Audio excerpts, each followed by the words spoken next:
হয়ে গেছে বন্ধুরা, পুজো হয়ে গেল, সবাই খেয়ে চলেও গেল। এখনও অবধি দেখো মেকআপ উঠে নিতে পারিনি, আর শুধু কাপড়টা শুধু চেঞ্জ করেছি, বাকি আর শরীর চলছে না, এবার খেতে বসে গেছি। তো এখনই আমাদের বরমশাই এলো, আমাদের মানে আমার তো ওকে এখন খেতে দিয়েছি। তো এই দেখো সবাই খেতে বসেছি আমরা, এই যে আর বরমশাই খাচ্ছে। আর এখানে সমস্ত খাবার এই যে একটু একটু করে সব খাবো, রেখে দিচ্ছি চারিদিকে ছড়িয়ে, দেখো সব খাওয়া হবে। এই যে আমার মা এখন সিংহাসনে বসে খাচ্ছে। চলো এখন খেতে থাকি। চাটনিটা আনবি কি করে?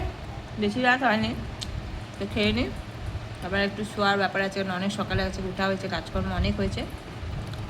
আবার তোমাদের সঙ্গে কালকে আবার আসবো অন্য কোনো ব্লগ নিয়ে। তো তোমরা ভালো থেকো, সুস্থ থেকো, টাটা।